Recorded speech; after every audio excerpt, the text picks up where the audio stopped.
Creative people. Some people are just born to create. That's what I think. Some people just have the need to write stories, compose beautiful music, or paint pictures. Creativity seems to be inside them, and they need to let it out. It's good that we have people like that. Composers like Mozart and Chopin have given us music that is incredibly beautiful. It's not just the classical composers who have given us great pieces of music. There are modern composers who have written great songs also. Elton John is an example of someone who has composed many wonderful songs. Andrew Lloyd Webber has given us some very popular musicals like Cats and The Phantom of the Opera. There are so many talented and creative people in this world. When you visit an art gallery, you marvel at how artists are able to recreate realism or make up something that seems totally unreal, yet beautiful. The American artist Norman Rockwell painted some pictures that actually look like photographs. He tried to portray life as it was in America. Through his paintings, one can get a good sense of American life through the years. On the other hand, artists like Jackson Pollock did not portray realism. Jackson Pollock painted abstract pictures. His paintings are just as good as Norman Rockwell's, but they are entirely different. Some books that we read are classics. Mark Twain portrayed American life through his characters Tom Sawyer and Huckleberry Finn. Charles Dickens brought Victorian England to life through his books. Most people are familiar with his Christmas Carol, where the mean and miserable Scrooge learns the true meaning of Christmas. People don't have to read the classics. There are modern writers who entertain readers through their stories. Stephen King has written a number of horror stories. Some of his books have even been made into movies. We are lucky to have creative people who share their gifts with us.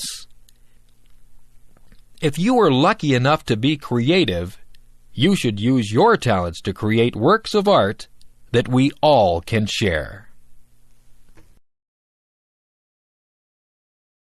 Career choices. What do you want to be when you grow up? There are so many things that you can be. You might want to work in the field of law.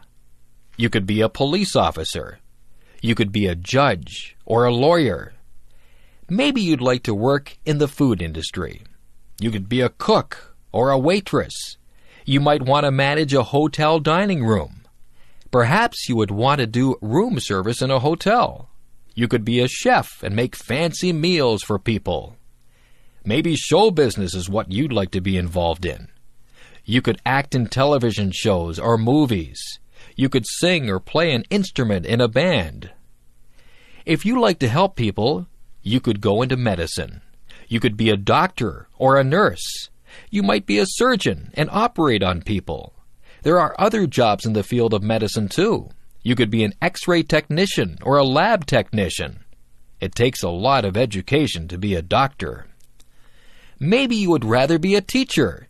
You could teach in a primary school or a high school. If you don't want to work with children, you could become a professor at a university. There are hundreds of other jobs to choose from too. You might want to fix cars or work in a store. You could be a dentist or a veterinarian. You could be a janitor or a zookeeper.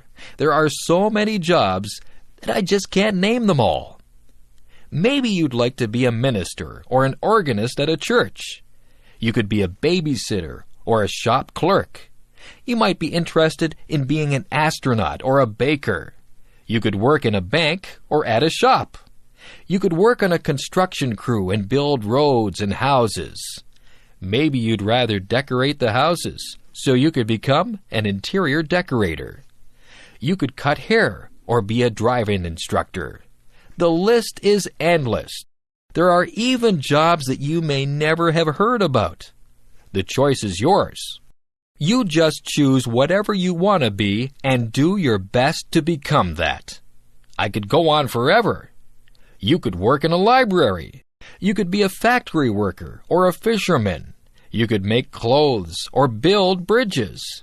You could wash windows or be a bricklayer. The possibilities are endless.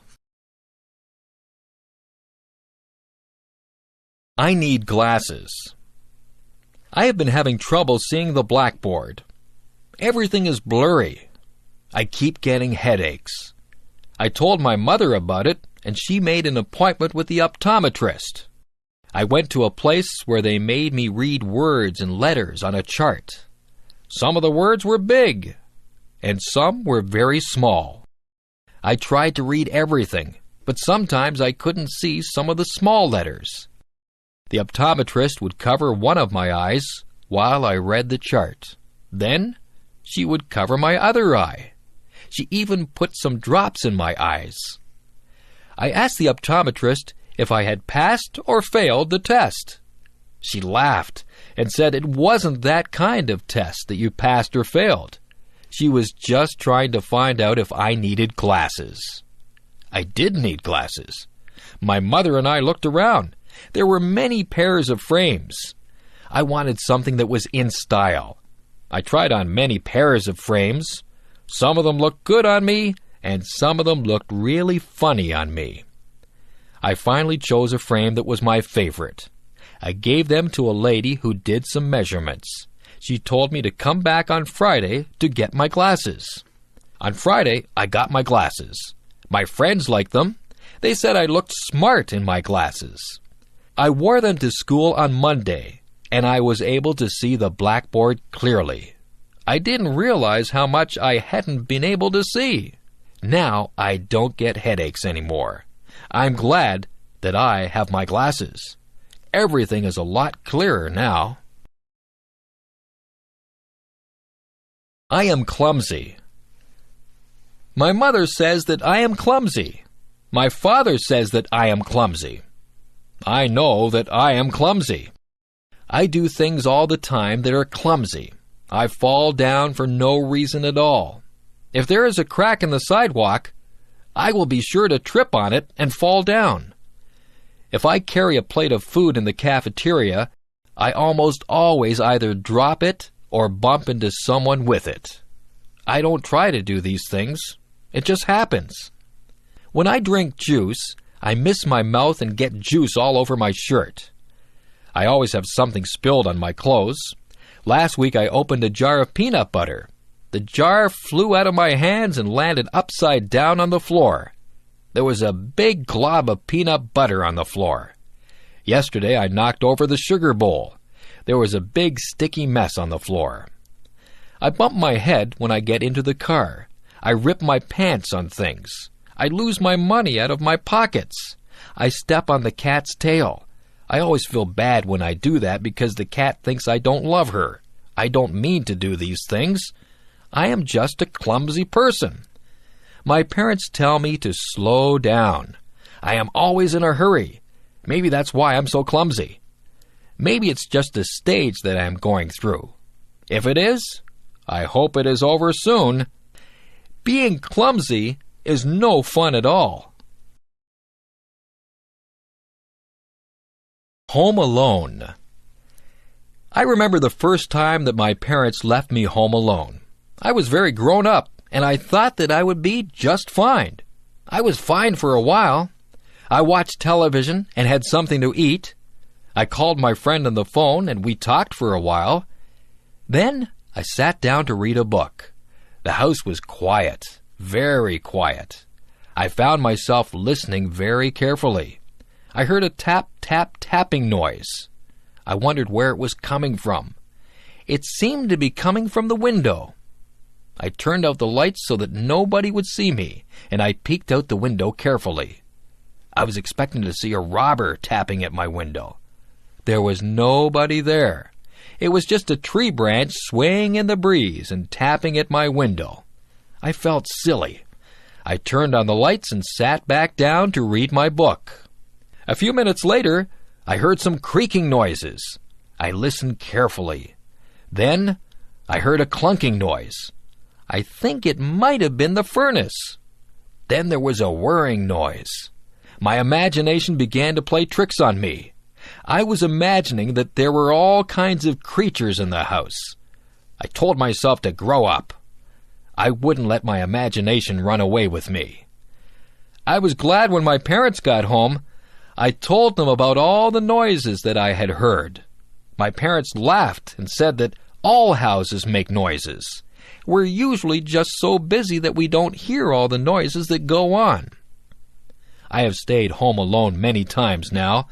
I just ignore all the little creaks and noises that I hear.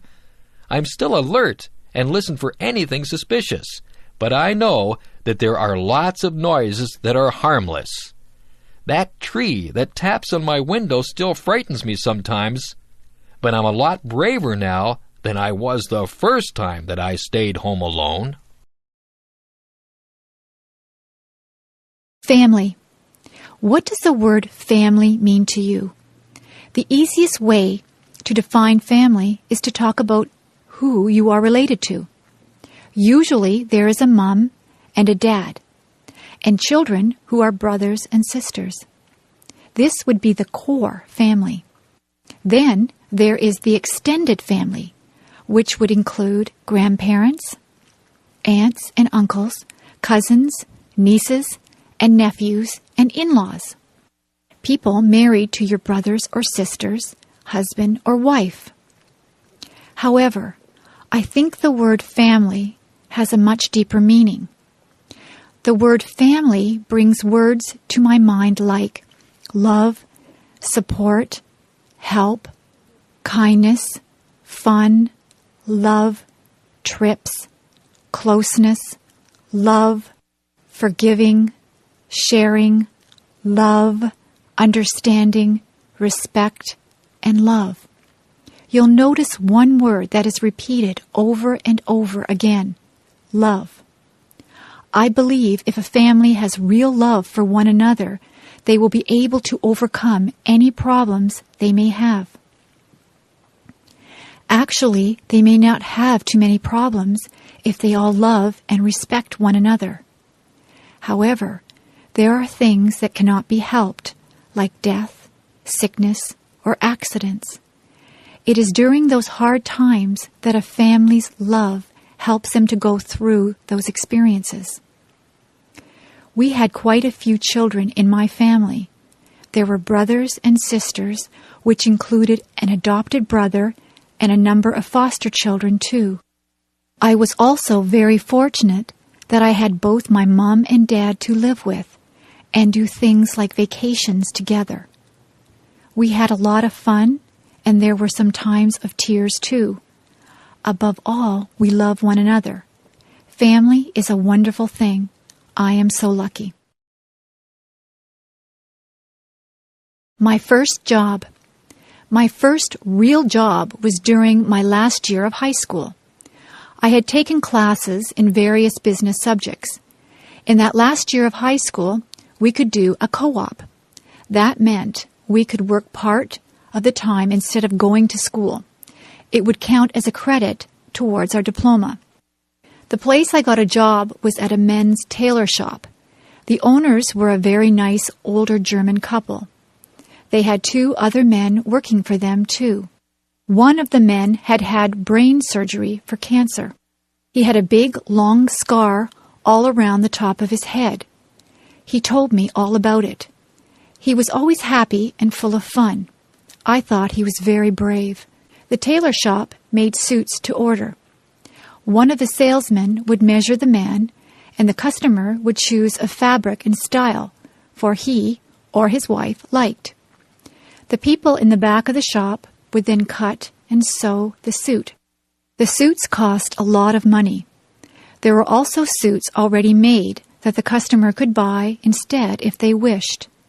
They could also rent suits or tuxedos for weddings or parties. I worked at a little desk. I answered the phone, wrote letters, filed papers, and did some bookkeeping. It was about a mile walk from my school to work. I passed many clothing shops.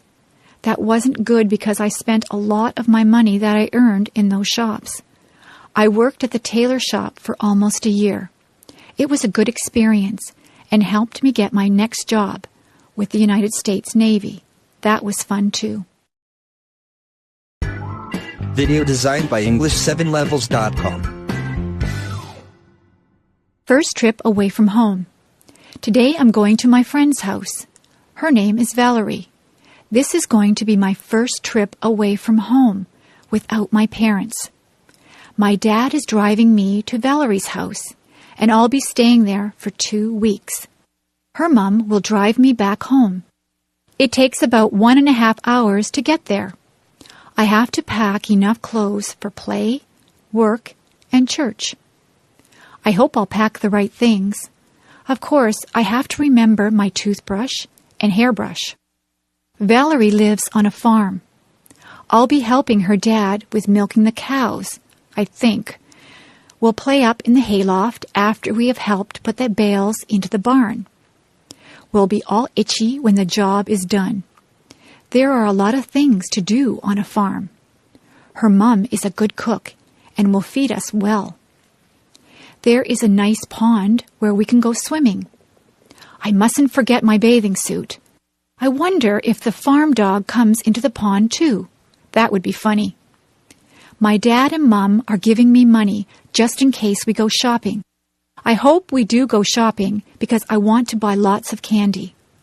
I won't tell my mom that. Oh dear, I hear Dad yelling, "Let's go!" I haven't even finished packing my things yet. I guess I better stop writing this now and get busy fast. Bye. My job. I work at a conservation park called Balls Falls. I've only worked there for 3 weeks now. I am a tour guide, and I tell people the history of all the old buildings there. Somebody told me that one of the houses I work in is haunted. Now I get chills every time I walk into that house. My boss told me that the stories aren't real, but I have an active imagination. Balls Falls is very beautiful. It has 2 different waterfalls, the upper falls and the lower falls. There used to be tons of water cascading over them, which turned a big water wheel to grind grain. However, through the years, the amount of water has really lessened. I love working at Balls Falls because I get to work outside a lot. I'm getting a tan. In July and August, I will be working with kids there at a day camp. I am getting ready now, making different crafts and thinking up fun new games to play. I can't wait to start working with them. I think that will be the best part of the summer. I will be going to work tomorrow. I usually have to work from 9 a.m. to 4:30 p.m. I also like the people I work with. They are very nice. Come to Balls Falls and I'll give you a tour. My hobby. Let's see. Today I might go fly a kite or maybe go for a swim. It is hot outside and I don't know what to do. My mom tells me that I should do something that I like doing on hot days. Since our house is nice and cool, I guess I'll stay inside and work on my hobby. My hobby is something that not a lot of people do. I make and collect bookmarks. To make my bookmarks, I use stickers and special art pencils to draw. I buy the stickers at a mall, usually in a card store. The art pencils are bought in an art store. To make the bookmarks, I start with a piece of paper. I measure out how big I want the bookmark to be with a ruler.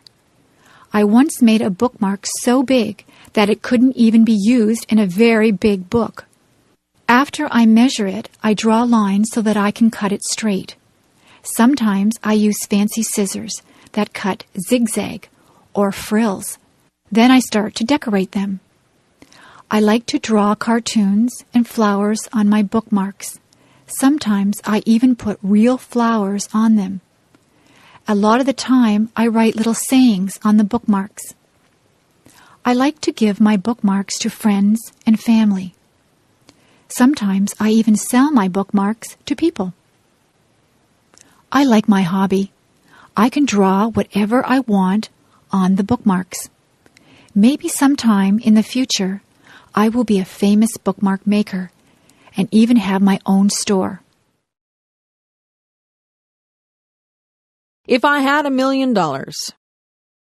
If I had $1 million, I'd travel the world. I would go to the highest mountain. I would swim the deepest sea. I would probably buy a lot of clothes because I love clothes. More than anything, though, I would want to visit Ireland. I want to see the rolling hills and the green, green grass that everyone talks about. When I think of Ireland, I think of where my family came from many years ago.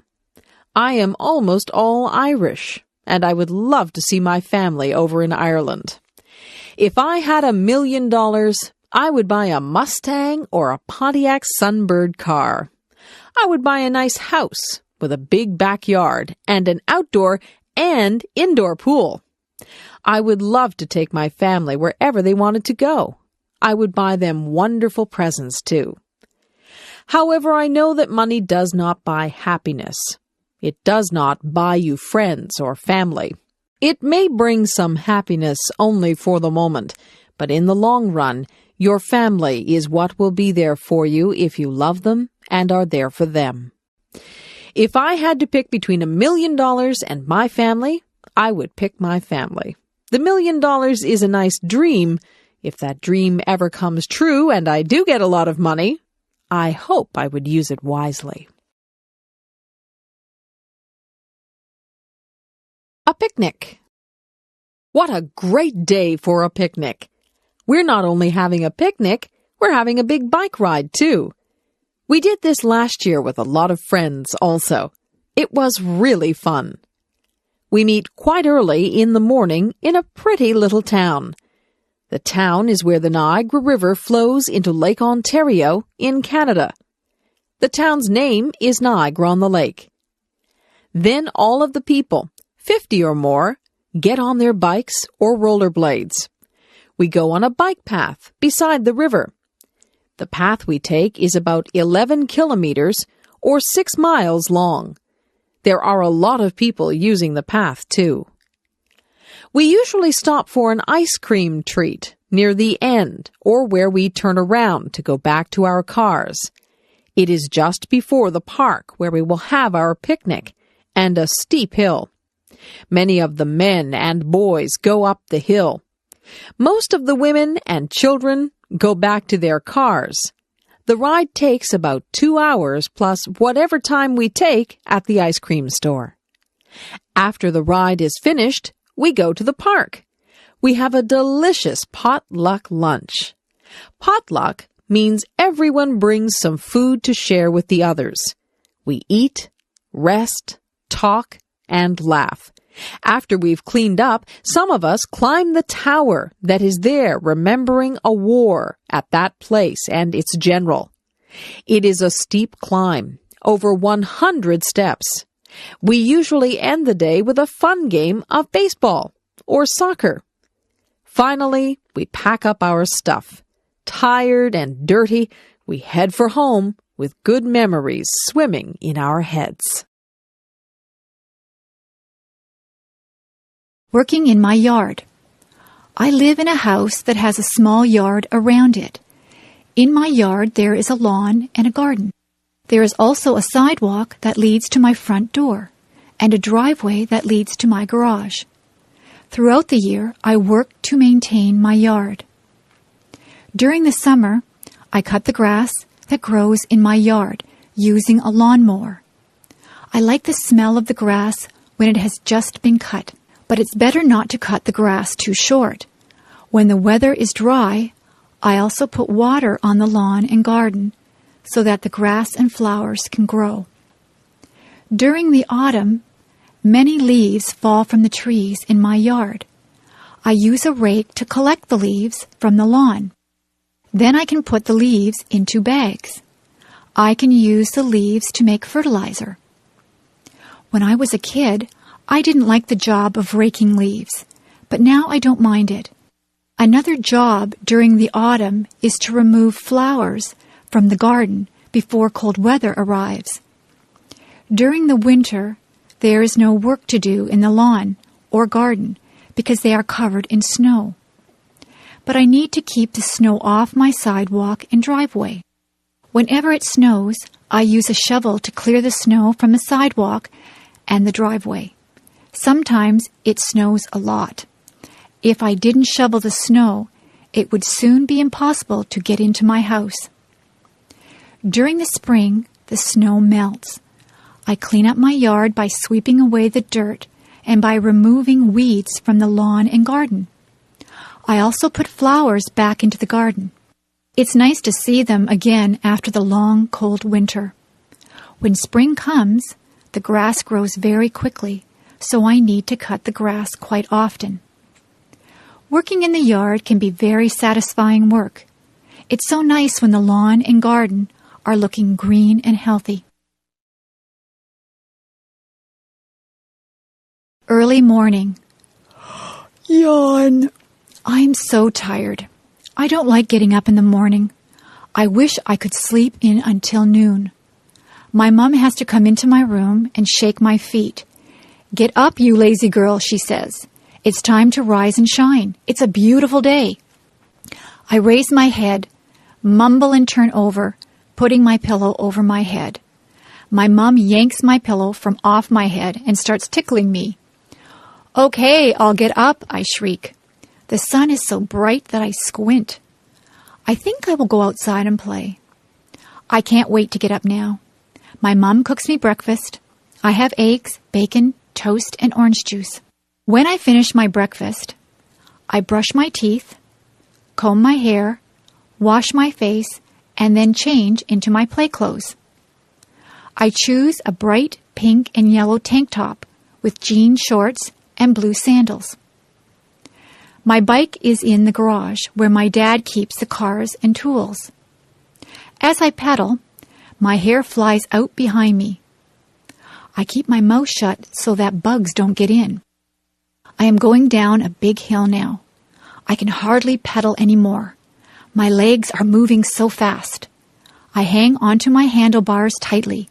I don't want to fall off. I finally am able to slow down as the road becomes level. I turn a corner and decide to go back home. I realize I now have to ride up the hill. I know I will be tired when I get to the top. I think that I will have some water now before I start to go up. It tastes great. It is so clean and cold. Well, I know that I have a big trip ahead of me, so I need to get going. Bye-bye. The wedding. We went into the church and sat down. There were pretty flowers at the front. There was beautiful organ music playing. The church was full of people dressed up nicely. Everyone was waiting to see the beautiful bride walk up the aisle. A hush, an intake of breath. There she was. Oh, she was so beautiful.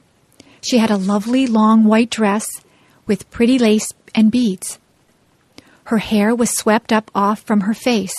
There were curls flowing down her back. Instead of a veil, she had little flowers in her hair. Her bouquet of tiny flowers was very, very pretty. Her dad looked very proud of her. He looked just a little sad, too.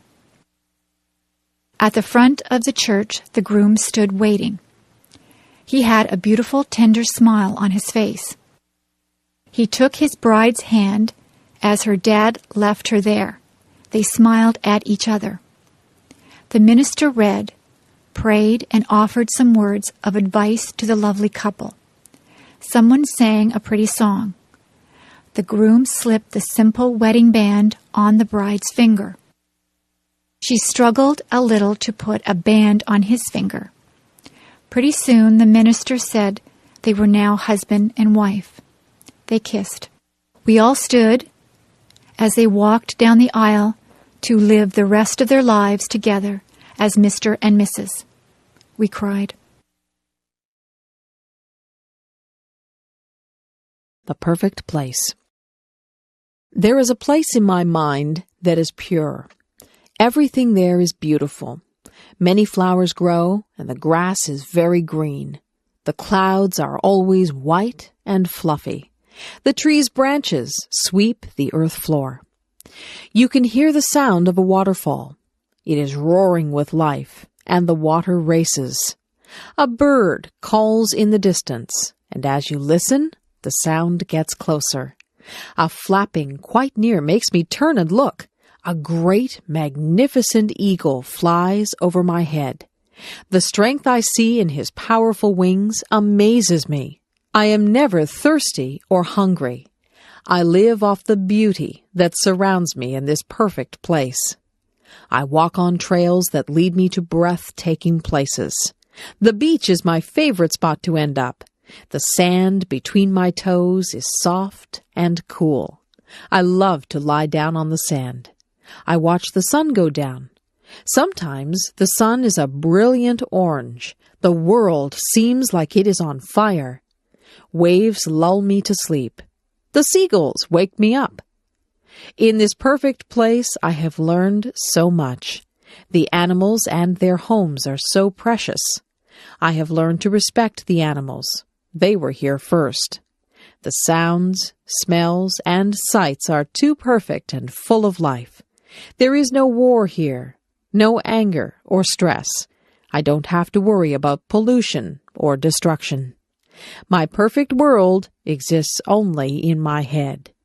Maybe if we all work hard, my fantasy can become real. Visiting the zoo. When I was a kid, I always enjoyed visiting the zoo. My family lived far away from the zoo, so we didn't go there very often. But whenever we went to the zoo, I always had a fun and interesting time. Some of the animals were very large. Of course, the elephants were huge, and they had such an unusual appearance, with their big ears and their long trunk and tusks. The giraffes were very tall, with long necks that reached high into the trees. Some of my favorite animals were big cats. The lions looked very powerful, with their big teeth and paws.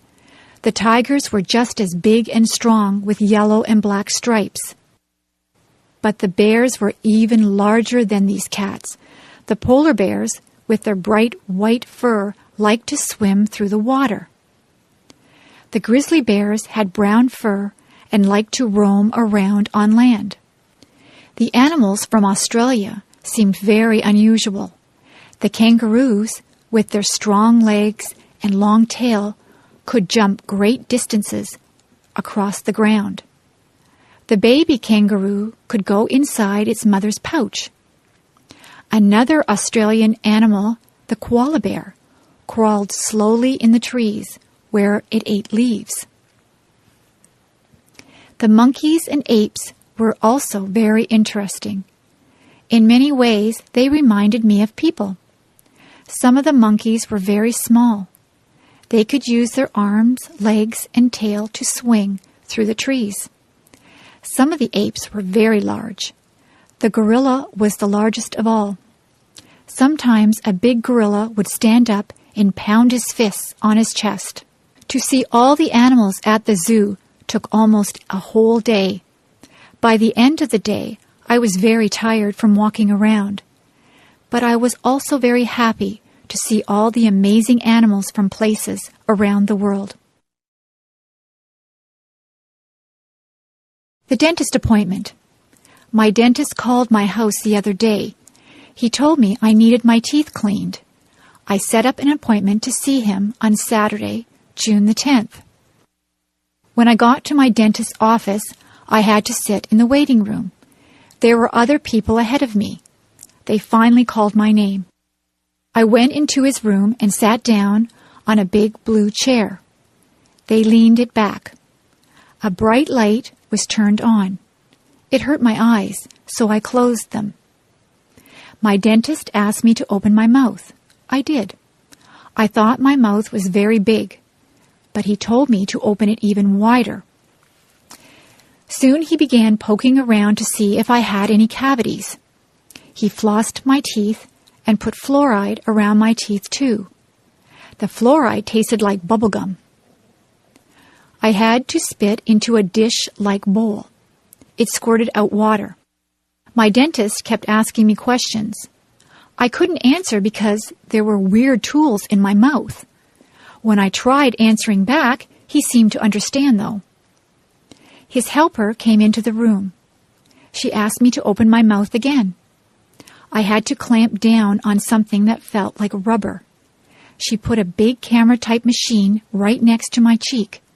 She did this on the other side of my face as well. They took 2 pictures of my teeth. It was really cool. The dentist told me my teeth were perfect. I didn't have any problems. I could go home. "See you next year," he said. Daydream. Little Annie was very bored one lazy afternoon. She had nothing to do. She had already played with her brothers in the sandbox and had tea with them and her dollies, too. She had baked chocolate chip cookies with her mom and even tasted one. They were very good, she thought. Now Annie was trying to figure out what else she could do to pass the day away. Little Annie decided that she would go to her favorite spot in the world, the green, grassy field full of daisies beneath the great oak tree. She took a red and white blanket with her. She laid it down on the ground, and then she lay down on it. She lay there looking at the clouds, fluffy and white. She saw bunnies, huge gray elephants, and scary-looking crocodiles. Soon little Annie was drifting in and out of clouds and reality. The clouds started dancing with her, begging her to come and play. She got up from her blanket and joined the clouds. They flew over rooftops of all of the village people, swam with the fish in the lake, and said hello to all of the birds that they passed by. Little Annie was having so much fun. The clouds had formed into a chariot, so little Annie could drive if she wanted to. She drove over a rainbow that was bright in the sky. Then she shot through the branches of her friend's spruce tree. Annie suddenly came to a stop. Hearing someone call her name, Annie looked around. She blinked once, twice, and finally everything came into focus. Her brother was tugging at her leg, wondering why she was staring into outer space with a big grin on her face. "Oh," little Annie said, not really knowing that she had been sitting there all along. My friend in the next office. When I started my job a year ago at the university, I did not know my way around. I did not know where to find anything. I had a million questions.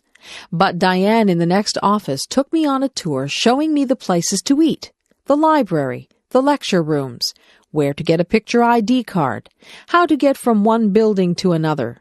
When I had a question, I asked Diane how to use the telephone, where to make copies, where to print with my computer, the location of my mailbox.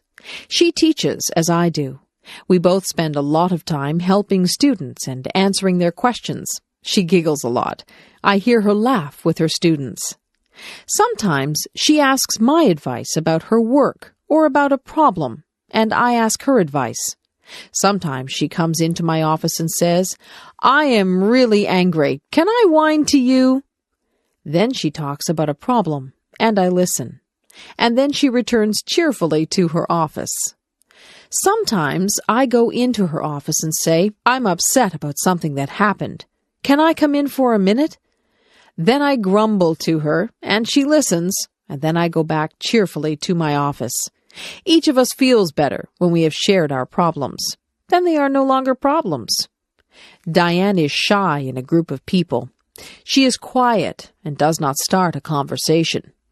Everyone around her talks, and she listens. On Friday afternoons, she makes popcorn for everyone. We all sit in the staff room and eat microwaved popcorn and drink tea and talk. We start to relax for the weekend and talk about our plans. She is a good friend. She helps my students when I am not there. She wishes me good luck when I go to a lecture. I am very glad that she can be my friend in the office beside mine. The musician. There once was a little girl named Rain Angel. She loved to sit at the piano and play. Rain Angel was a very gifted girl. She had a voice that gave people shivers, and she loved to sing. As Rain got older, she continued to love music. Rain became involved in the choirs and bands at her high school. She loved performing in front of people. She couldn't help but feel the sense of power she had when she was up on stage, and there was always loud clapping when she finished a song. Rain soon went out on her own and looked for someone that could help her become famous. Rain wanted to share her talent with the world. She felt that her special talent for music helped people feel good. Rain went out into the big world, and she did very well. She was always performing her best, and someone finally noticed her. Her new agent helped her to make her first album. Rain became famous because she never quit trying. Rain loved her new way of life. She continued singing and playing her piano. She was even taught how to write her own music. Rain Angel had always dreamed of becoming a celebrity. She always remembered her friends and family when she was famous because they had always believed in her. Rain Angel strove for a faraway place, and it became her reality. She always believed that what she wanted to become was her choice. She believed that if you have the strength and determination, you can make your dreams come true. The circus. Wow! A big tent was in the middle of the town's parking lot. We were going to a 3-ring circus. I couldn't wait for it to begin. Inside and outside of the tent, toys, balloons, and food were being sold. All of the children were so very excited. Inside the tent, we found good seats so we could see everything. The band started to play loud music, and the ringmaster came out with a big tall hat on his head. In one ring, there were small animals, dogs, monkeys, and parrots doing tricks. The dogs were dressed in funny clothes, and so were the monkeys. They rode on bicycles, danced, and climbed ladders. There were wild tigers and lions in a big round wire cage. A man with a whip was inside the cage with them. He had them trained to jump through a hoop of fire and to roll over. He even kissed them. He was very brave. During the break in the middle of the circus, funny clowns came out and did silly things. They had happy faces and sad faces. Some had big red noses that honked if you squeezed them. There were rides on elephants, too. I didn't go on one because it cost too much money. The last act took up the whole tent. It was the acrobats. They hung from their teeth, their feet, and their necks high up in the air. They also swung high up in the air and flew to each other. It's kind of scary to watch because I was afraid they might fall. I had a very good time at the circus. However, my tummy felt kind of sick from all the cotton candy and junk food I ate.